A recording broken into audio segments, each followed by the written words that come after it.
Thank you, Mr. Chairman, and thank you both for being here. General Kurilla, I just want to personally tell you how much I appreciate your service. Upon reading more about you, I was even more impressed. Any of us that have been in situations like you were in Mosul and been able to keep your head in the fight after being shot 3 times and still be able to direct fire, I commend you for that. That's why it should be common. Everyone in front of you and behind you knows that's not always common. So thank you for doing that. I want to talk about Afghanistan a little bit. The American withdrawal from Kabul in 2021, as you know, was a complete disaster, and brought in systematic failures from the top down across multiple agencies. But it's not enough to just say this was a disaster and move on. Lives were lost, and our posture on the world stage has been forever changed. As you reach 1 year in your current position, can you explain what you've learned in the aftermath of the Afghanistan withdrawal and how we can prevent these types of failures moving forward? Senator, just for clarity, specifically about the withdrawal or overall? Lessons we learned from the withdrawal and how we can prevent this from happening again and how it's changed your position. So in terms of the actual withdrawal, one of the top lessons we learned is the importance of partners, access basing, overflight.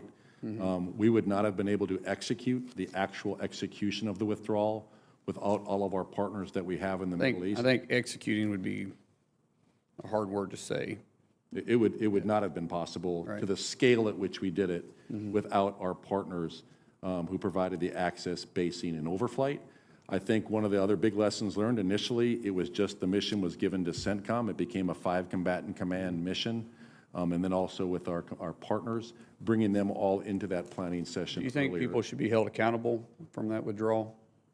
I think anybody should be held accountable for if there's failure on something. You know, as you know, there was a tit for tat going on between a couple of people during that whole situation, General McKenzie, General Donahue.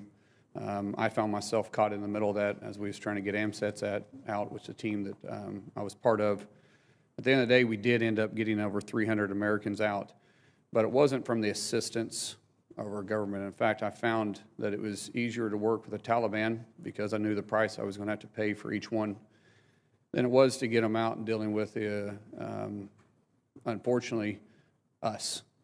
In fact, Ambassador Promagine, that was over Tajikistan, literally told me, Mr. Mullin, I was told not to assist you or your group in any way.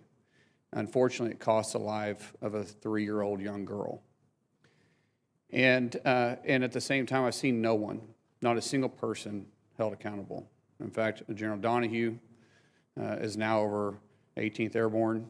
The irony of that is he's looking over Europe now and deterrence in Europe. General McKenzie, retired.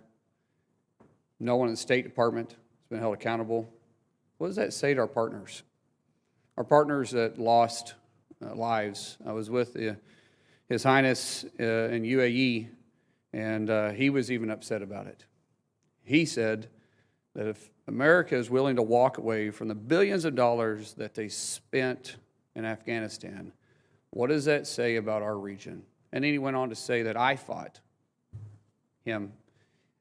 His Royal Highness fought in Afghanistan. His 2 sons fought in Afghanistan, and every single soldier that they lost, he visited their house personally.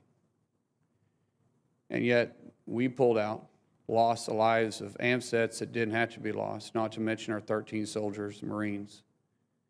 And no one, not a single person, has been held accountable. You think that's right? Well, Senator, if I could, I have great respect, and I've known Frank McKenzie and Chris Donahue for a very long time. I know. I'm very familiar with the relationship.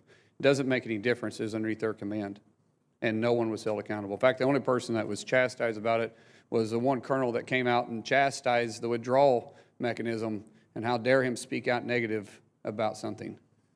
I get it. I get the chain of commands. I know he broke protocol. But don't you think you cannot sit here and tell me that that was a successful withdrawal. Don't you think that someone should be held accountable? It was an absolute disaster. Senator, I served 5 years in Afghanistan, every I know. year from 2009 to 14. I'm aware of it. I am vested in there. So am I. The actual thing, I was not part of the I know. force provider, but I would say that the execution. You were there before Donahue and you came back. You know it intimately. I'm just asking you, once again, shouldn't someone be held accountable? If someone's below your command and they went through this and they had an absolute disaster like this, losing Marines, don't you think someone at that point be held accountable? I think it's an absolute travesty that we lost those 13 Marines at Abbey Gate. But you don't think anybody should be held accountable? I don't know if accountability has been assigned to anyone, Senator. Well, you know it hasn't. I mean, I get what you're saying, but you know there hasn't. At some point, we got to, our adversaries and our allies are both taking a look at this. And we look weak. And I know you're dealing with this, and we are dealing with this. And it's time for someone to be held accountable. And what I'm looking for is your help and your assistance in moving forward. We got to right this wrong. With that, I'll yield back. Thank you, Mr. Chairman. Thank you, Senator Mullin. This issue of accountability is a serious one, but it would take in 20 years.